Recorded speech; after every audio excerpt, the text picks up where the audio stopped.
Well, hello there, and welcome to FrankieSense and More 2025. We are your hosts, Frankie Picasso, Brent Marchant, movie critics, and we're going to talk about the best of the best movies 2025. and I say that jokingly, almost. Well, that's certainly true. I mean, 2024 was a rather lackluster, disappointing film year, but there were some good ones that came out, and we'll look at some new ones today, and we'll look at some of the look back on the year as a whole as well. So, All right, let me set this up then and share this with you guys. okay, so for starters, we have a Wait, movie that is probably one of the year's more unusual films. And that's Nightbitch, film featuring Amy Adams in the role of a former artist turned stay-at-home mom who questions her decision to do so. And in many ways, the frustration that she feels in this new role helps to bring out the inner bitch in her, literally in one way or another. Um, she decided, that I guess out of obligation or out of expectation for being married, that it was time to settle down and start having a family. So she had a son, gave up her gallery job, and ended up being, this stay-at-home full-time mom. And she discovered it's not for her. And she goes through a lot of frustrations with trying to figure out how she can do the job correctly yet try and satisfy her own needs for fulfillment at the same time, and just has a lot of trouble doing it, especially since the kid is sometimes a little more rambunctious than she wants to deal with, that she has a husband who's not particularly supportive, and is stuck with a bunch of other women in some of these support groups who don't exactly share her sensibilities in terms of how she sees how life should be for a woman.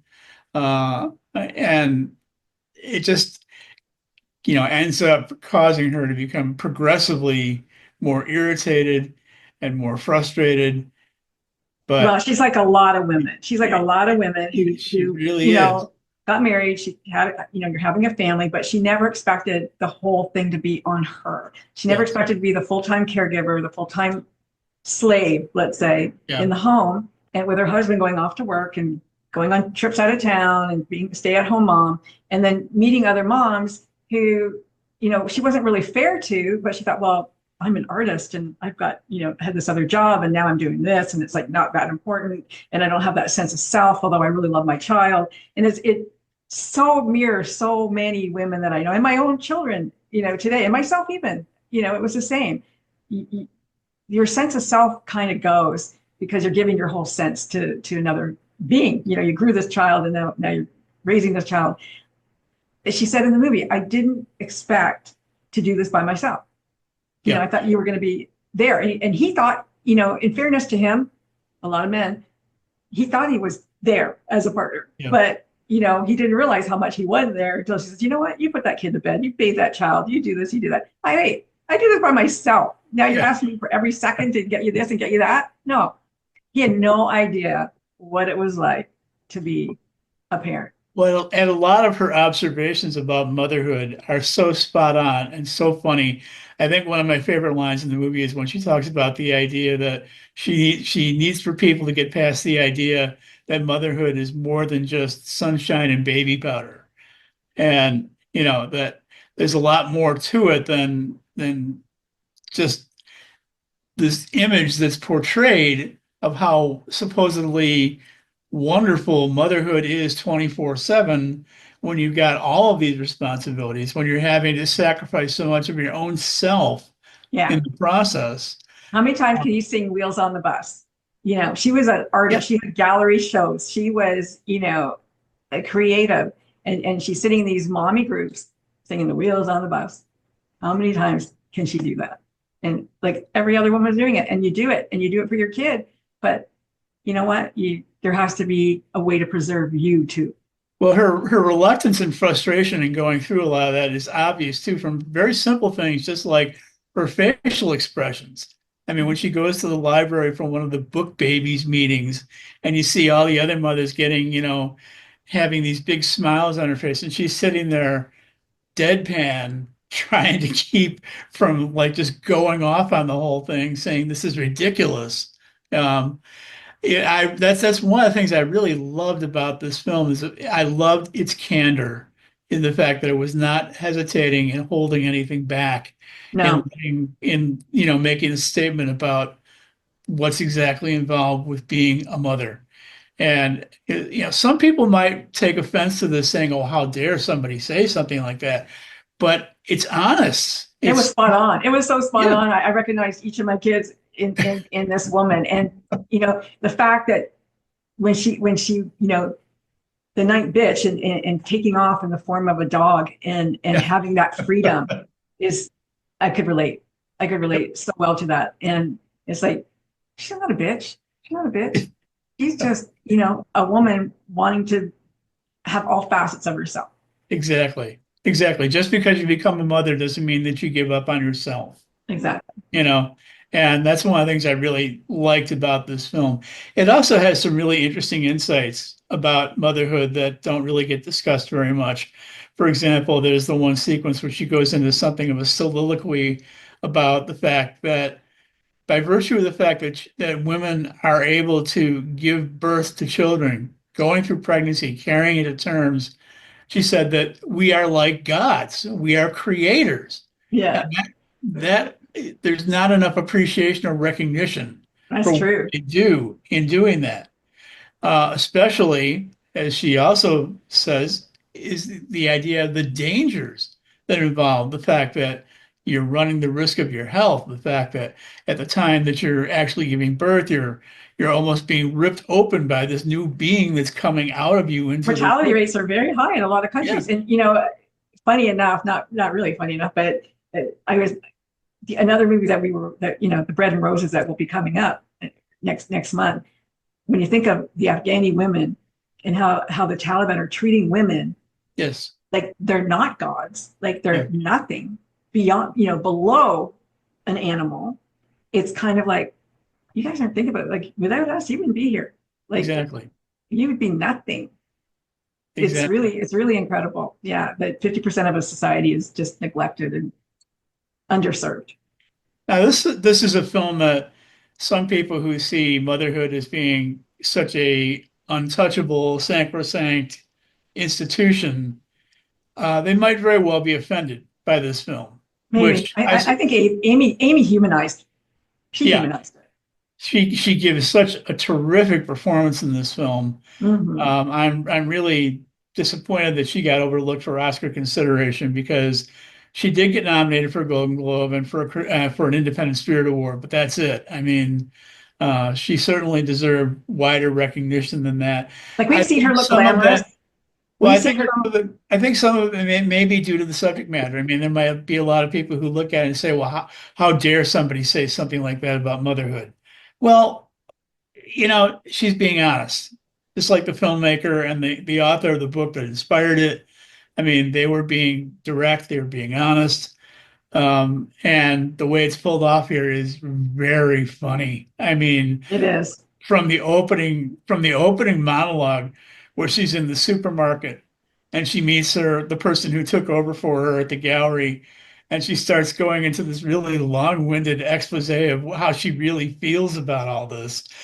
And I think it really sets up viewers for like, how can she say things like that? But she does it in such a way that's so honest and so funny that you can't help but sit there and just giggle away. She loves her Lots child. You of can see that she loves her child. Yeah, It's not a fact. It's not a matter of love. It's a matter of self yes, preservation. exactly. That's all it is. Yeah. Now this movie kind of came and went from theaters again really quickly, like a lot of movies did last year. But thankfully, this is available for streaming. So if you get a chance to see it and you're open-minded enough to want to give this movie Yeah. and subject a chance, I think you'll really enjoy it. I think you'll find it really funny. If I had any complaint about the film at all, is that At times, it felt like it was trying to cover a little too much ground in terms of the subjects that it was addressing in connection with motherhood. Um, and that actually could have probably been solved by making the film a little bit longer because it's really not all that long. I think it's like an No, hour. it's a short one. Yeah, It's pretty like an short. hour and 35 minutes or something like that. So I mean, there's no need to make this a really extended, belabored project. But I think if they had taken a little more time to develop a few of the themes in there better, it would have been more effective, in terms of getting its point across. But that aside, I mean, this is a really well-made film that deserved more attention than it got. Well, it's And on Disney, folks. You can get it on Disney and it's free. So yes, even better. so if you want to catch it, look for it online. And I'm going to give this one All 2.5 stars. right. Okay, so now in a very different vein, we have Maria, which is a Netflix production that's currently airing. That is a profile of the opera singer Maria Callas during her final days. Maria had been, you know, quite well known in the opera world for her tremendous talent, but at this point in the film, in the story of her life, she hasn't really done anything much for about 4 years because her voice has been failing. And she's also beginning to have some psychological issues where she's not really quite sure what's real and what isn't anymore. But you see someone who is really struggling with themselves to rediscover, I should say, their innate talents and decide if continuing with that is worth the effort. And also having to maybe reconcile themselves to the idea that perhaps the best part of my life is behind me at this point. Yeah. Um, Angelina, I think, did a really great job. There's a line in the yes, movie where she's sitting in the restaurant, and this is the persona of Maria. She goes, and the waiter says, "Can I get you something?" She goes, "I'm not here to eat. I'm here to be adored." yes, exactly, exactly. Now, this is one of the things that I find really kind of strange about this film in terms of the response to it. I mean, Maria Callas was definitely known for being a diva Yeah. of granddaughter, and she is here too. But I found some critics, some viewers saying it didn't go far enough, that it didn't make her out to be more of a diva than she really was. And I really like the fact that they showed some restraint, because if they had really overplayed that, this could have very easily become a cartoon. Maleficent too. Yes, Really. exactly. Yeah, Yeah, I agree with you. I think that she really humanized her. I felt sorry for her. Like, you yes. look at her first husband. She's got a husband that's like 40 years older than her. And then, Aristotle, again, is another 30 years older than her. What is she doing to these old men? Yes. Like, it's like, wow. It's that need to be fed, this adoration, or that somebody's going to look after you, or she didn't have a father. Like, I don't know if it really explored her life before. No. Well, and also the fact that it was trying to make the point about, even though she loved performing and she loved the talent that she had amassed for herself, there were a lot of demands placed on her artistically and professionally, and it didn't really allow her to be the individual that she wanted to be. She was so committed to doing all of this stuff that she But she never wanted to be a really, mom. She wanted to be a mother, and Aristotle would not allow her to have a child. yeah, And the third time she got pregnant, he made her get an abortion. And it was yes, the last time she got pregnant. And that was very sad. That was very sad. She was with him for a lot of years, but that was very sad. Like, he pursued her because of her fame. And when she wasn't famous yes, anymore, it was kind of like he dropped her. yeah, exactly. And he was no prize himself No. either in terms of, a lot Yeah, of his, mega rich. Big deal. yeah, Jackie got him. Ooh, good for you. But yeah, I mean, he was treating her like a piece of property than a partner.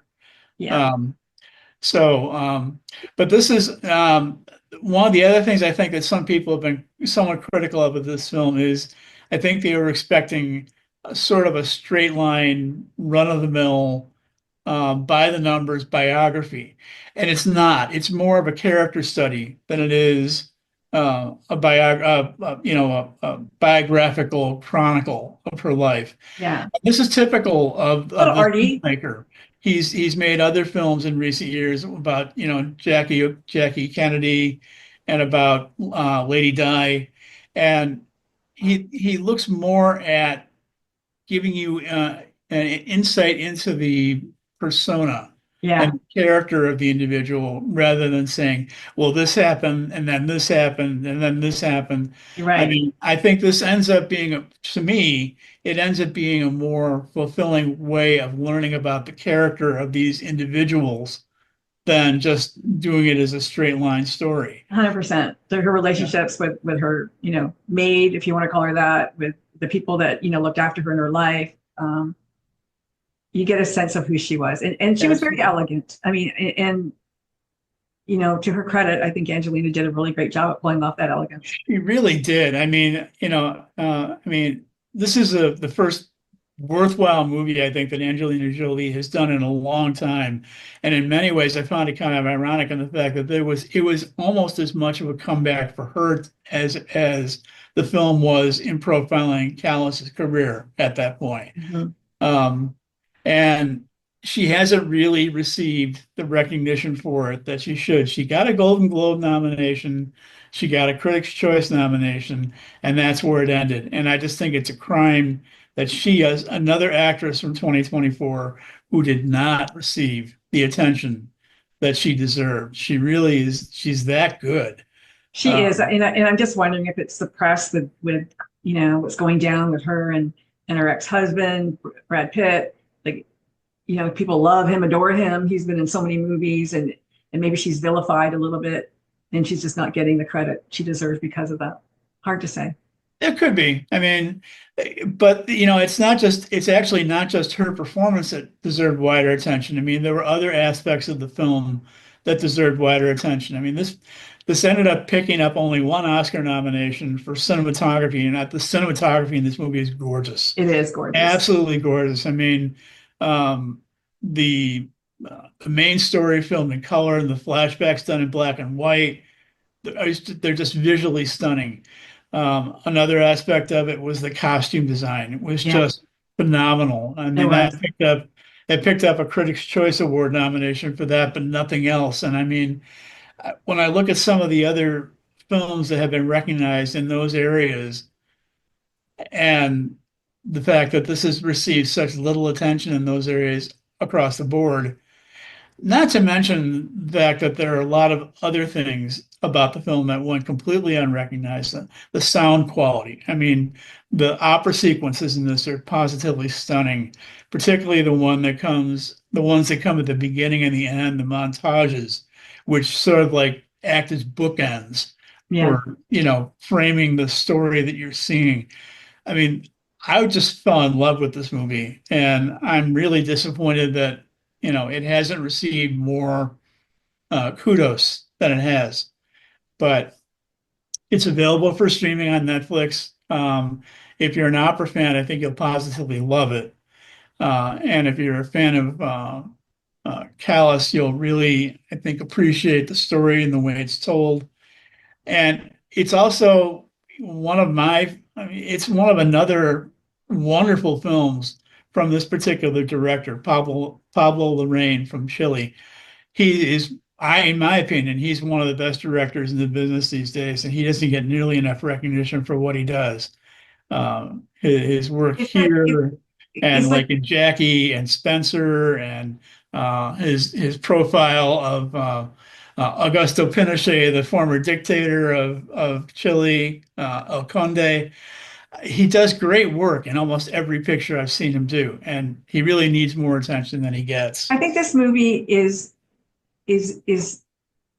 like sipping a fine cognac or something. Yeah, It's like you just sit back and enjoy. It's not loud, it's not fast, it's not in your face. It's, just enjoy the experience like you're fine dining.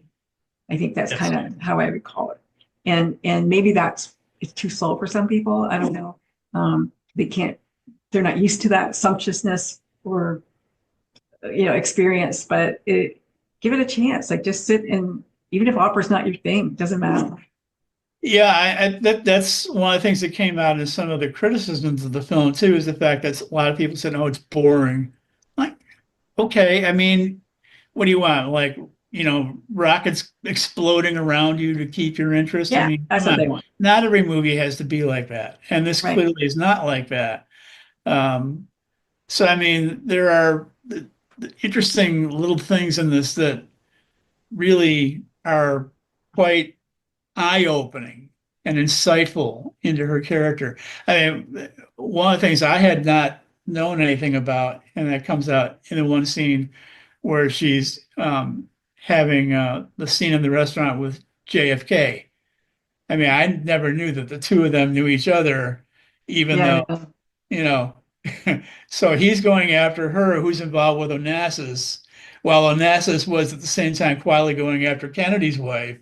I mean, Yeah, a, that's kind a of, yeah, I mean, there's a sort of interesting little byplay going on there that I don't know how widely known it was before seeing this movie, but it adds some wider context, to the story than I think most people were probably aware of as well. yeah, yeah. Well, she was something else, that's for sure. Well, Um, yeah, I mean, give it a chance. That's all I can say. Give it a yeah, chance. I'm going to give it 4 stars. I mean, beautiful to look at, wonderful to listen to, terrific performances. You can't ask for a whole lot more than that. Yeah, I agree.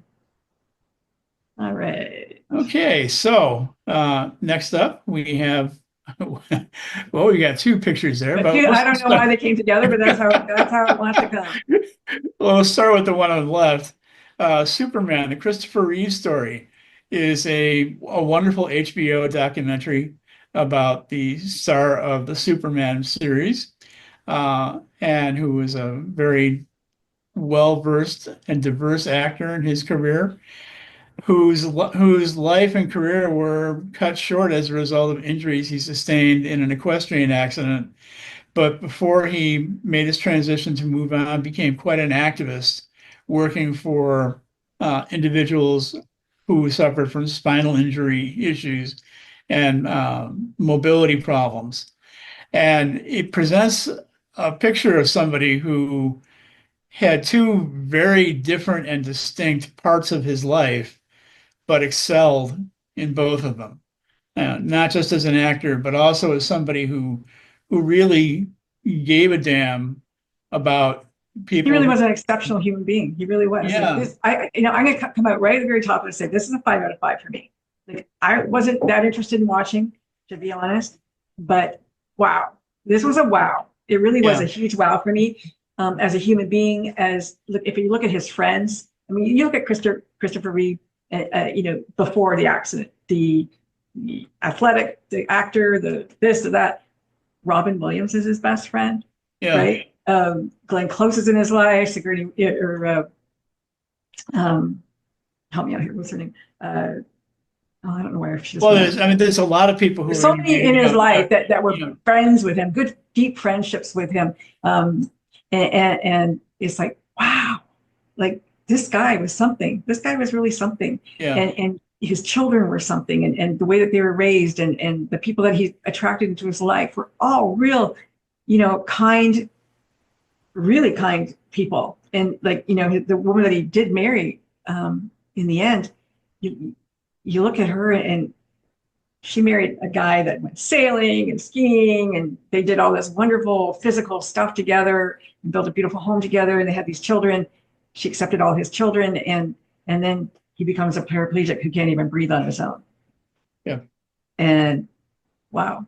Well, And not to mention the fact that the accident was initially so devastating that he almost wanted to give up because it yeah. was more than he felt that he could address. But to be able to turn that around and do as much as he did in that state as a paraplegic, as somebody who had to have a breathing tube constantly available to him, is just tremendous in terms of his work and activism, and even his efforts to continue working as an actor and Oh my director God. Yeah. after that. I mean, Yeah. he made the made for television version remake of Rear Window. And he directed the film In the Gloaming, which I don't know if you've ever seen that or not. Saw that for the first time not long ago. It was quite good. A film about a young AIDS patient who goes home to visit his family, essentially to die. Oh, Glenn Close was the Um, mom in that movie, right? yeah. Yeah. Um, I mean, it just he really had an eye for not just being in front of the camera, but also being behind it as well. Well, he And said he went from being, a participant to becoming an observer. Like, so it was life before I was a participant, life after I'm an observer. And I think that really shows in yes, in all the stuff that he did. But I'm going to tell you guys, watch this. yeah. Yeah, I really enjoyed it. I was quite surprised. This has picked up an award for best award nomination, I should say, from the BAFTA Awards, the British equivalent of the Oscars for best documentary feature, and deservedly so in my book. I agree, Um, 100%.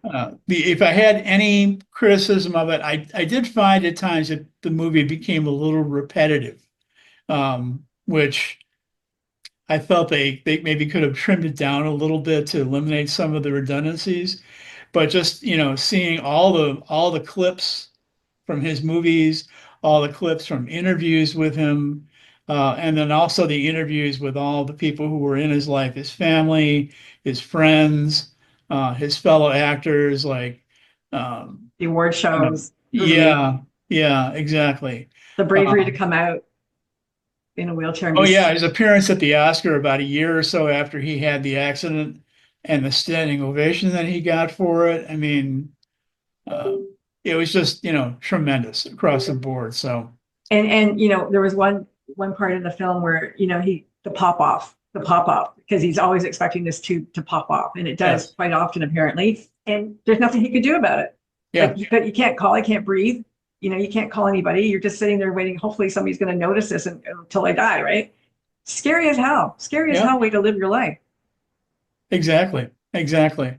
really. But But when you consider everything that he did prior to his accident and afterward, um, it really is a very befitting title in terms of describing him as being a superman, yeah, you yeah, know. really, mentally, physically. And what really got me, he was always positive. He thought he was going to walk again. He worked really, really hard to walk again, not just for himself, but for everybody else. Yeah, Putting the money of his foundation together and trying to help people walk. And that commercial, he did a commercial where he got up and walked. Now he didn't get up and walk, but the commercial had him, yeah, and there was a lot of um, back stuff that backdrop from that from people with disabilities saying that's not good. You shouldn't do that. You should give people that kind of hope or whatever. That's a definition of hope, isn't it? That you're going to excellent. get Yeah, like, and also the fact that through the efforts of his foundation and all the research that it's supported, there are a lot of people who who did get are up and affected walk. by this condition who do get up and walk now, Exactly. you know? Exactly. So, I And mean, even though he never really benefited directly himself from the results of that research, that's right. he helped make it possible. But if you look at the law of attraction and you think about what is it that you want, you have to keep thinking, I'm going to do this. I'm going Yes. to do this. And tragically, it was a tragic story all the way around, but it was a tragic love story too. And I mean, I cried at the end. I did. I admit it. I was, sucked in, but with his wife and her issues and the kids, like, wow, they're just beautiful family. They really were. You get what you put in, and I think that um, he was very lucky in a lot of ways. Yes. Unlucky in some, but lucky in a lot of ways. Things that ways he didn't real like he did. I think he did in the end realize it, and his kids did too. They benefited because like before, the kids said, my dad, we were physical, we did this, we did that, we played soccer, we did. But now he really looked at me and he talked to me and he understood who I was, and so they got the benefit of really communication that wasn't there prior because he was too busy. Well, and also I think there was a certain wisdom on his part in terms of when he finally did make his transition, it came about rather suddenly. Mm-hmm. He had been living with this condition for a number of years and was putting in as much as he could to keep going. But I think there also came a point where part of him must have realized it's time for me to go. And, I don't know. You think so? and What made you think that? the fact that it happened as quickly as it did, because he seemed to be in reasonably stable condition and then just did kind of like this left turn, They said he you had an know. infection. That he had an Yeah. infection, and maybe And they it, didn't and catch it's the infection. and Who it's knows? and it spread rapidly. I mean, It, I guess to a certain extent, maybe I'm looking at this somewhat personally because yeah. this was something that happened with my own mother, Mm. who was, ill but was getting better. And then all of a sudden, when she realized what she was up against, in a heartbeat, she was gone within three But days. he'd already lived with this for so Yeah, long. Like I know that there's a real. They didn't say what infection he got, but I know that I had another friend who became paraplegic, and the tube is very. It can get infected very easily, yeah, and maybe that happened and they didn't know or whatever. Blood, who knows? I yeah, certainly don't know, but the fact that he fell into a coma, I don't think like he went to bed, he's okay, and then he felt like fell into a coma, right? Um, that was kind of surprising, but they said he hadn't felt well for a couple of days, so yeah, it's hard to say. Yeah, I mean, cancer patients for sure. They're sick, they get better, and you think, oh, but that's like the beginning of the end usually, and yeah. then they go. But he didn't have cancer, as far as I know. He just, I don't know. I don't know. Personally, I think if you've gone that long, you wouldn't just give up because things were happening. Like he was starting to move. His hands were starting to move and his legs were, the only thing he couldn't do was breathe on his own. He Yeah, just wasn't strong enough. And that was depressing for him. yeah. But other than that, I mean, he was starting to move. That was exciting. So I don't know. We won't know, but watch it. But it's available for streaming. It's definitely worth a look. I'm going to give this one 4 out of 5. I gave it 5 out of 5. So you can split the difference between the two of us.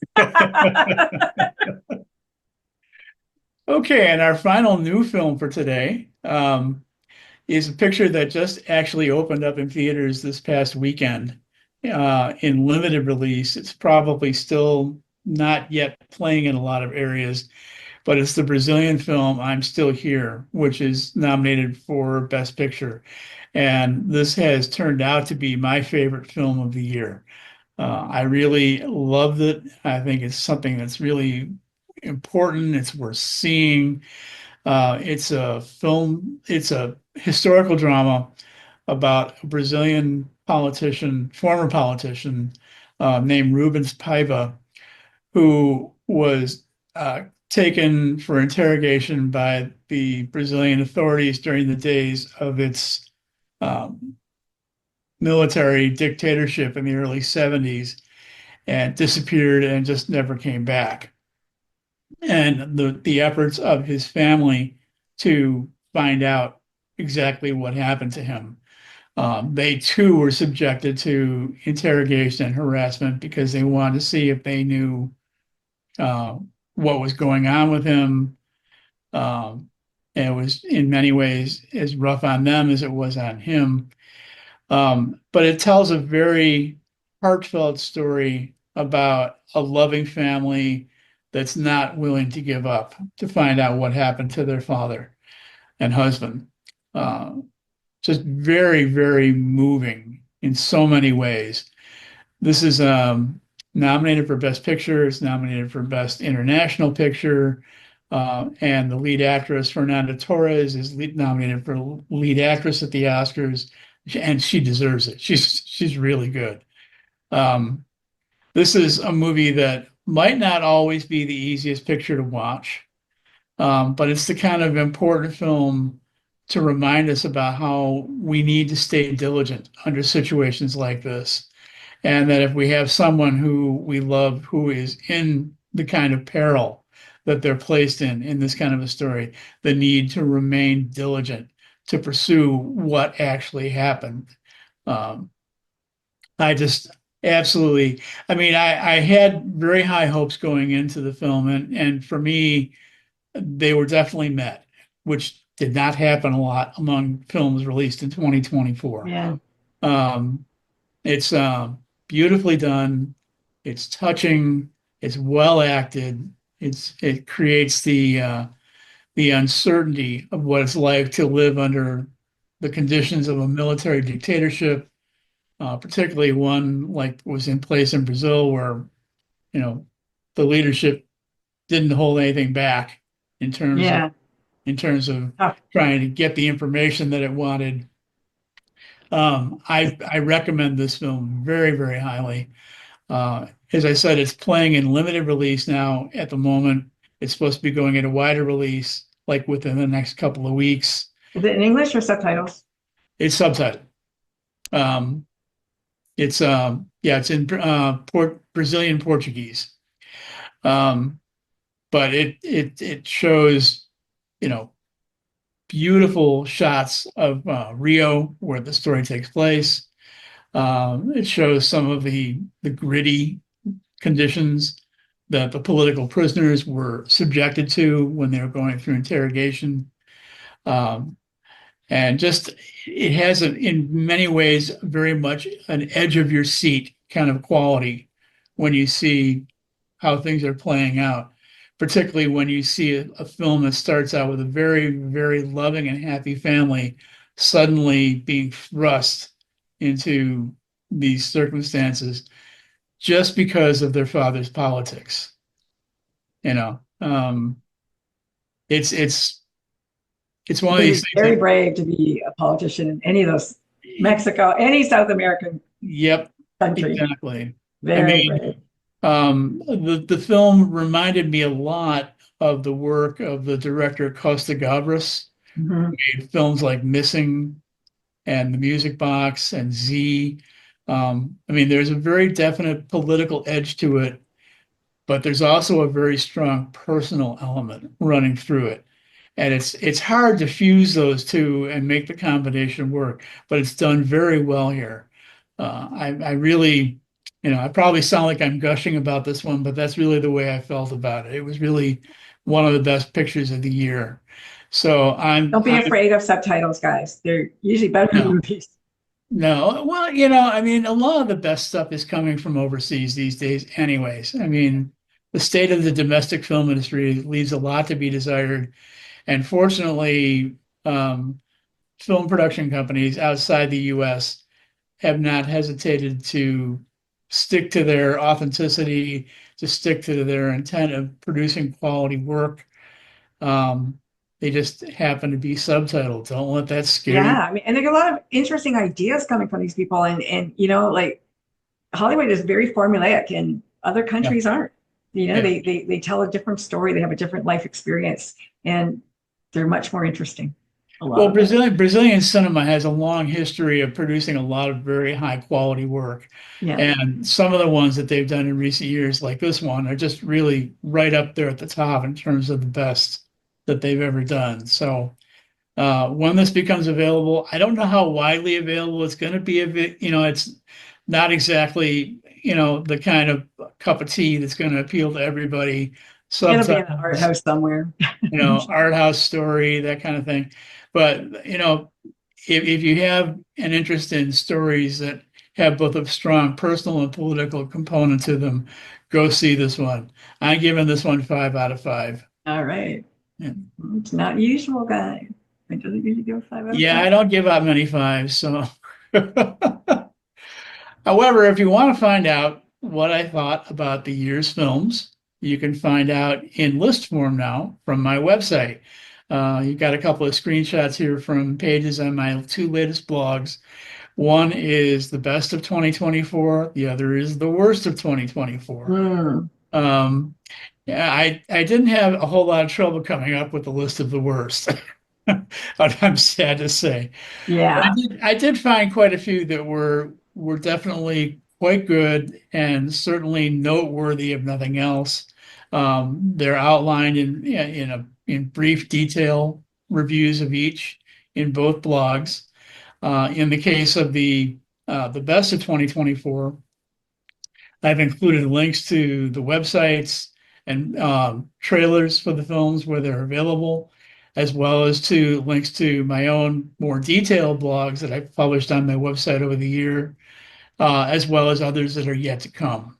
So there's a lot of information in both of these. Uh, And I'm willing to agree that willing to admit that there's probably a lot of films on both lists that a lot of people may not agree with. And that's fine. I don't have a problem with that. I just would like to hope that you would respect my opinion as much as I respect your disagreement with me about some of these films. That's particularly true on the worst list because there's a lot of high profile pictures on there. Give me a couple examples on the worst. On the worst, well, Amelia Perez, Okay, yeah, we both agree on that one. We agree on that one. That was which ridiculous.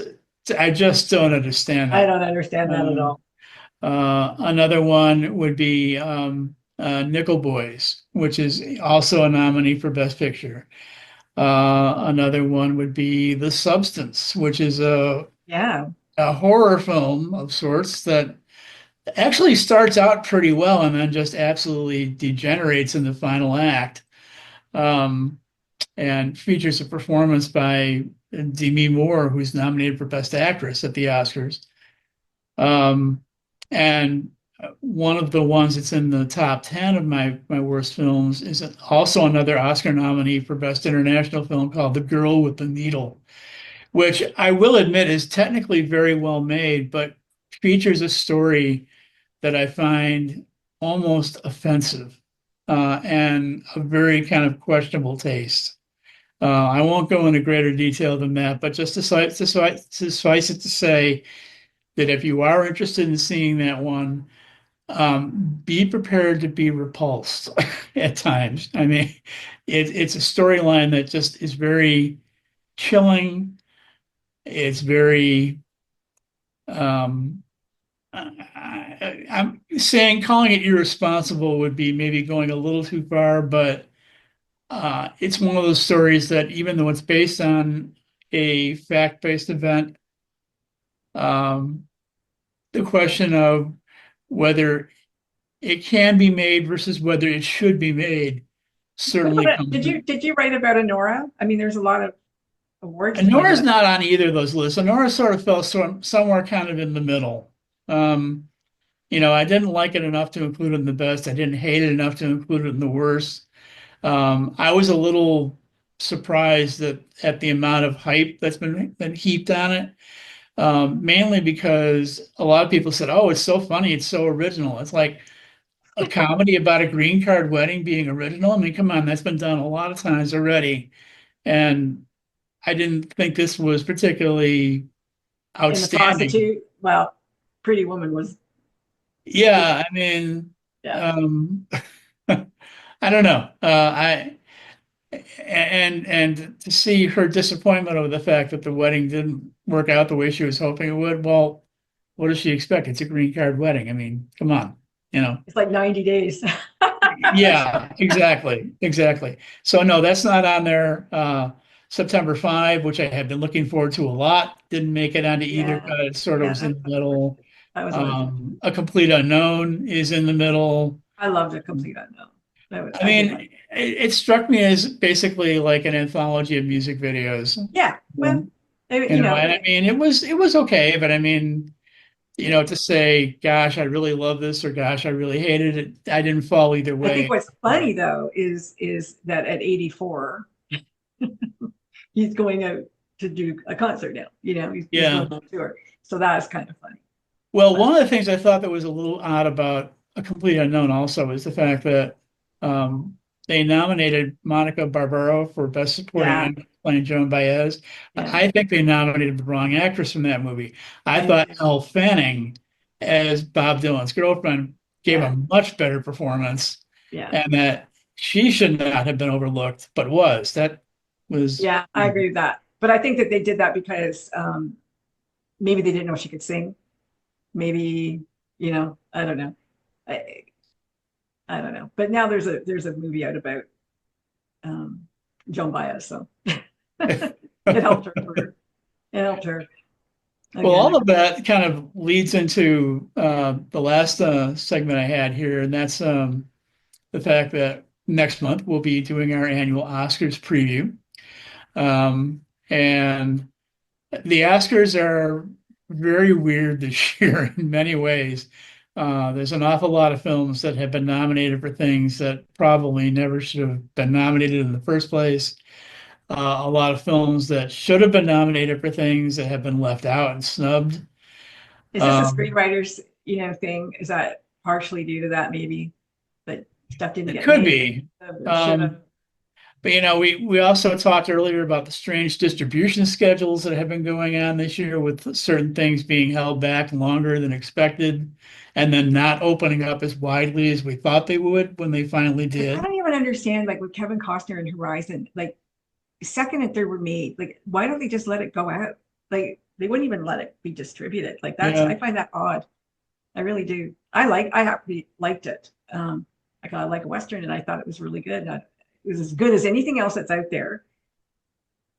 Yeah. But it seems like they have a real hate on for him right now. So they weren't going to let that one come out. Well, one of the other things that's going to be interesting is handicapping the predictions is a little bit off this year because so many of the awards competition ceremonies have been delayed because of the LA fires. Mm. So you're going to end up having a whole bunch of awards competitions getting compacted into a very short window. Now, usually they get stretched out over a couple of months. You can see trends develop over time, some people rising, some people fading. I, I don't know if you're going to see that this year simply because everything is going to be sort of pushed into this little window of award ceremonies. We've only had one major award ceremony so far, and that was the Golden Globes. And I can tell you right now that I don't know how predictive they're going to be because a lot of the movies that ended up getting nominated and even winning in that competition have not been nominated in the other competitions. So, you know, this is going to be kind of a topsy-turvy year in terms of trying to figure out who's going to win and who's not. To be honest, it's like scraping the bottom of the barrel for me. There wasn't anything that great. There wasn't one movie Yeah, that I could go, oh my God, that's like the best movie I ever saw. It has to be nominated. No, not for yeah. me. Not for me. It was like, Well, oh, thank God there was something good enough to watch. I mean, yeah, and to me, the one category in particular that I found the most troubling was the category of lead actress because you ended up getting five actresses nominated, and of the five, I think only two of them really deserved their nominations: Cynthia Erivo and mm, Fernanda Torres. The other three were okay, but not great. And the one thing I will say about 2024's crop of movies is it did field a lot of really strong female performances, many of which were completely overlooked. I mean, we talked about two of them today with Amy Adams and Angelina Jolie, but I mean June Squibb from Thelma, yeah, that was a you good know, movie. I did like she that. getting left out. Tilda Swinton and Julianne Moore from Yeah, The yeah, Room Next Door, both getting left out. yeah. Marianne Jean Baptiste from Hard Truths being left out. Um, Mary Louise Parker and Omniloop getting left out. I mean, there I were feel just bad for June Squibb. I mean, she's 94 years old. Like, give the girl her due. She's yeah, been so man, she's been such a character actor in so many movies, and she really did carry that movie, and she did yeah, really well, really well. yeah. Yeah, I mean, this was her first lead performance in a film. yeah, This she did all of her own stunts at 94. yeah. You know, Honestly, um, incredible, and incredible. she in all of the competitions, she's only picked up one nomination. Oh, She picked up a lead performance nomination at the Independent Spirit Awards. And I don't think she's going to win it there, unfortunately. But um, it's really a shame that she got overlooked.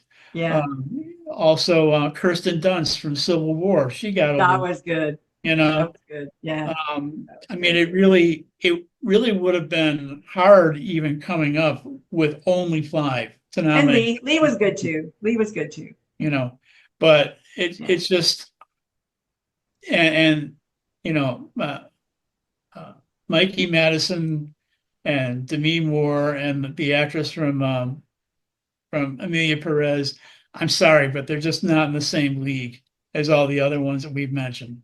Yeah, yeah. Um, so Kate Winslet did do it. She was very brave, I think, in Lee, and I think she deserves something. I thought it was really good, really, really good performance. so we'll see next month. Well, we'll know a little bit more after some of these other awards Yeah. competitions like the BAFTAs and the Critics' Choice Awards and the Screen Actors Guild Awards. As they play out, we'll know more by then. But at this point, a lot of prognosticators have just basically been saying, when it comes to picking the winners this year, who knows? A Yeah. lot of them really just don't have an idea. So, throw it up in the air. All right, guys. That's it okay, for us so today. we will see you next month and we'll have more new movies and we'll have Oscar predictions.